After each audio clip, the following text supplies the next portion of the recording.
তো গাইস, ম্যাচের শুরুতেই আমরা নামছিলাম বিমা শক্তিতে, আর এইখানে দেখো নিচে কিন্তু পুরা একটা স্কোয়াড আমাদের সাথে নামছিল। এখন বিষয়টা হচ্ছে পুরা স্কোয়াডের সাথে আমরা কি টিকে থাকতে পারবো নাকি পারবো না। তাছাড়া যদি আমি ম্যাচ বুইয়া করতে নাই পারি তবে আর প্রো প্লেয়ার হয়ে কি লাভ হলো। তো এইখানে কিন্তু আমি ম্যাক 10 পেয়ে গেছি, সাথে কিন্তু কিংফিশার ছিল। সামনের নেমিটা অনেক বেশি লাফালাফি করতেছিল, অতঃপর তাকে হেডশট দিয়ে ডাউন করে দেই। হঠাৎ করে শুনতে পাই কাছে আর একটা এনিমির শব্দ এবং দেখতে পাই চলেও এসেছে। ওরে ভাই, একটা হেডশট দিয়েছি কিন্তু সে শর্ট গান দিয়ে আমাকে ডাউন করে দেয়। বিষয়টা দুঃখজনক এবং আমাকে সে ক্লিয়ার করে দিতেই দেখতে পারি আমাদের তো জোন পুষার অনেক প্রো।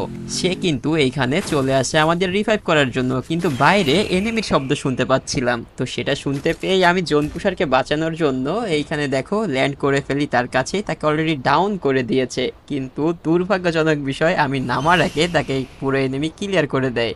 এখন বিষয় হলো আমি নিচে নেমে পুরা এনিমি স্কোয়াডকে কি এইখান থেকেও মারতে পারবো নাকি বিমা শক্তির মতো এইখানেও আমার অবস্থা ফুল টাইট হয়ে যাবে। তো দেখো নিচে আমি যাচ্ছি গান নেওয়ার জন্য, তো নামার সাথে সাথে পেয়ে যাই হচ্ছে এখানে M1014। তোমরা সবাই জানো যে M1040 দিয়ে অনেকগুলো যাতা। ও ভাই, এনিমি আমার কাছেই চলে আসছে, কি হবে, এবং অন ট্যাপ দিয়ে দিয়েছি একটাকে। সাথে কিন্তু আরো প্লেয়ার রয়েছে, দেখো এই যে দেখো বেরোনোর সাথে দেখতে পারি আর একটা প্লেয়ার চলে আসছে।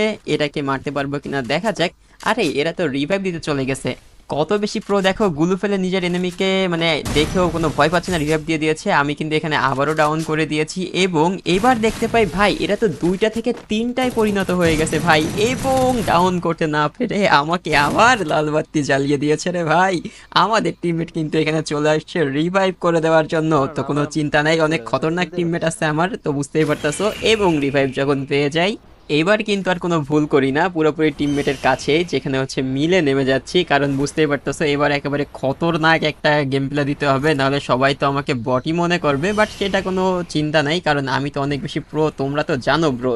বারবার করে এনিমি আমাকে মেরে দিচ্ছে আর আমি টিমমেটের কাছ থেকে রিভাইভ নিচ্ছি। কি আর করা যাবে, টিমমেট বলে কথা, রিভাইভ দেওয়া তো বাধ্যতামূলক, তাই না? নাহলে তারা তো আর ভালো টিমমেট বলতে পারবে না, নিজেকে দাবিও করতে পারবে না। তো তারপরে কিন্তু আমি ইউএমপি দেখো নিয়ে নিয়েছি এবং আমি খুঁজছিলাম যে একটা AK-47 পাওয়া যায় কিনা, কারণ তোমরা সবাই কম বেশি জানো যে আমি কিন্তু AK-47 দিয়ে ভালোই গেম প্লে করি। ওর একে আমি কিন্তু এবার AK-47 পেয়ে গেছি এবং সাথে কিন্তু আমার ইউএমপিও আছে। তো তার মানে বুঝতে পারতেছো এবার কিন্তু একটা প্রো ভাব চলে আসছে। তো চলো বেশি দেরি না করে আমরা দ্রুত এইখানে মিল থেকে বের হয়ে যাব, কারণ মিল থেকে যত দ্রুত বের না হলে তবে তো জোনেই আমাকে অনেক বেশি খেয়ে দেবে। তোমরা ভাবছো যে আমি মনে হয় এবারও এনিমির সাথে পারবো না এবং আবারও আমি এনিমির কাছে মরে যাব, তবে তোমরা সবাই একদম চিন্তা করো না, আমাকে এবার কোনো এনিমি মারতে পারবে না, একমাত্র হকার ছাড়া কারো কাছে আমি একদম ধরা দেই না, বুঝতে পেরেছো? আর অরিজিনাল প্লেয়ার যারা আছে তারা কখনো তো আমাকে ধরতেই পারবে না।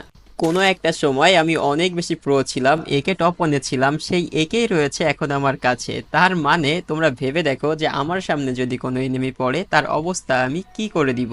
তো এখন আমরা যেটা করব, দ্রুতই একটু মুভমেন্ট দেখাই, মানে নিজে একটু মুভমেন্ট দেখাই নিচ্ছি, কারণ এভাবেই মুভমেন্ট দেখালে এনিমি আমাকে মারতেই পারবে না। ঠিক আছে, তো চলো টোকেনটা খেয়ে নেওয়া যাক, তারপরে কিন্তু সামনে এগিয়ে যাই।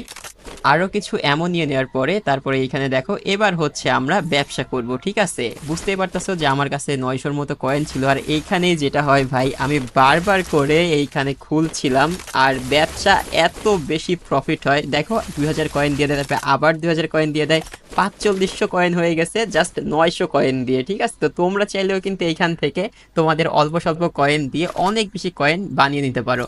তো আমি এখানে যখনই খুলছিলাম দেখো, এবং আমি ভাবছিলাম যে এখানে কি কি নেওয়া যায় বলো, মাত্র 800 কয়েন দিয়ে যদি এত বেশি কয়েন পাওয়া যায় তবে তো একেবারে যা যা দরকার সবকিছু পাওয়া যাবে এবং বেশি বেশি পাওয়া যাবে। আর আমি সেটাই করছিলাম, এত বেশি এইখানে অবটেইন করছিলাম, মানে খুলছিলাম বক্সগুলো, যার ফলে দেখো ল্যাগ আবারও 2000 দিছে, দেখো 5500 কয়েন হয়ে গেছিলো। তো কি আর করা যাবে, পুরোপুরি আমার কেমন যদি মনে হচ্ছে আমি পুরোপুরি ল্যাগের শিকার হয়ে যাচ্ছি, যেখানে আমার সেভাবে কোনো ল্যাগ দেয় না। দেখো আবারও 2000-এর উপরে কয়েন পাইছি। তো এইভাবে করে দেখো যা যা প্রয়োজন সব কিছুই A to Z সব কিছুই আমি এইখান থেকে পেয়ে যাচ্ছি। এবং আমরা শুরু করেছিলাম শুধুমাত্র 800 টোকেন দিয়ে, ঠিক আছে, এবং এই টোকেনের পরে আবারও দিয়ে দেয়। দেখছো মানে কি বলবো ভাই, একটা গেমে যত লুট প্রয়োজন A to Z সব কিছুই এই মানে এই বক্সটা থেকে নিয়ে নেওয়া সম্ভব। তো তারপরে কি আর করা যাবে, সবকিছু তো নিয়ে নেওয়া হয়ে গেছে এবং এখানে একটা যে তোমার সেলফ রিভাইভ ছিল সেটা আমি পিন করে দেই আমার টিমমেটদের জন্য, ঠিক আছে।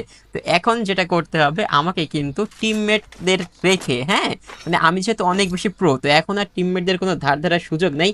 এখন একটা কিল বা দুইটা কিল বা বেশ কিছু কিল করে তোমাদেরকে তো দেখাতেই হবে। তো তার জন্য আমি যেটা করছিলাম একেবারে প্যান বাড়ি দিয়ে নিজেকে একটা প্রো দাবি করছিলাম, ঠিক আছে, যাতে আশেপাশে এনিমি শুনতে পায় যে আমি এইখান দিয়ে যাচ্ছি। আর তোমরা তো জানো আমি যে এইখান দিয়ে যাই সেইখান দিয়ে তো এনিমি ভুলেও থাকবে না, কারণ আমি অনেক বেশি প্রো না। ও হ্যাঁ তাই তো।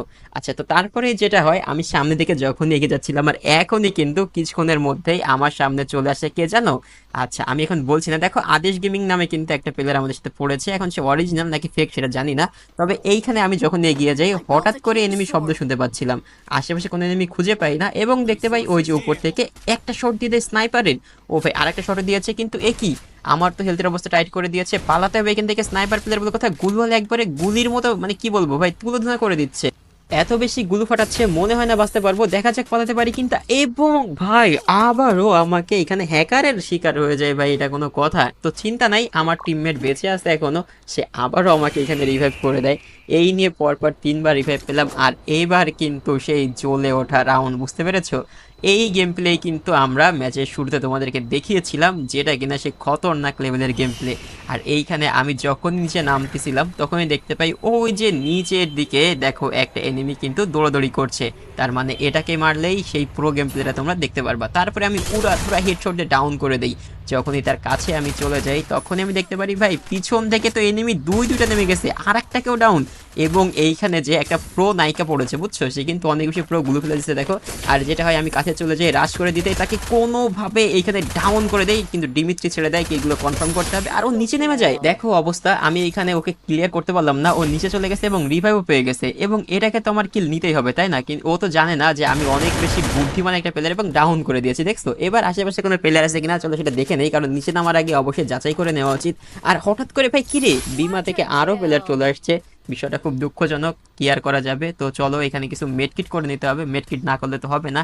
এইচপি যদি থাকে কম তাহলে কিন্তু এনিমি যে কোনো মুহূর্তে তোমাকে অতি সহজে মেরে দিতে পারবে, আমি না বললে তোমরা তো জানতেই পারতাম। দেখো আরেকটা এনিমি চলে আসছে আর এইটা কিন্তু দেখো মারতেই আমারে একটা শট লাগাই দেয় ভাই, পুরোপুরি 150 দিছে ভাই, এত বেশি ড্যামেজ দিছে ভাই কি আর বলবো, দুঃখজনক বিষয়। চলো মেডকিট করে নিচ্ছি, মেডকিট করে যখনই আমি এখানে হেলথ পুরো করে নেই তখনই আশেপাশে কিন্তু অনেক এনিমির শব্দ আমি শুনতে পাচ্ছিলাম। আর সব থেকে বড় বিষয় যেটা, সব কিছু কমপ্লিট করে নেওয়ার পরে একটু রেস্ট করে নিচ্ছি, কারণ রেস্ট করা বেশি জরুরি। ততক্ষণে জোনও চলে আসে, শান্ত নিয়ে ক্যারেক্টারে ব্যবহার করে নিচে চলে যাই, কারণ লাভ দিলে তো আরও এইচপি কাটবে তাই না? আর এখনই যেটা দেখি ভাই আমার সামনে দেখো কতগুলো এনিমি ভাই, একটাই কিন্তু উড়াধুরা রেড দিয়ে মারতে আবারও সেই হ্যাকারটা আমার সামনে পড়ে গেছে ভাই। এই দুঃখ আমি কারে বলবো কও তো, এই হ্যাকার ট্যাকার নিয়ে আর ভালো লাগে না। এটা কি হলো ভাই, আমি হ্যাকারের জন্য কবরে দাঁড়িয়ে রয়েছি আর এইখানে গাড়ি নিয়ে আমার উড়াই দিছে ভাই, কি হচ্ছে এইগুলো? হ্যাকার দেখো এই যে, আর তার সাথে গাড়ি নিয়ে আবার হ্যাকারেও ভাই দেখছো কি যে ধরছে, ওরে অবস্থা ভাই। কে কারে মারতেছে, কার কিল কে নিচ্ছে কিছু বুঝতে পারছি না, কে আমারে মারলো, কে কোথায় মরতেছে, পুরো কনফিউজ হচ্ছে। আরেকটা নেমে চলে আসছে, ওরে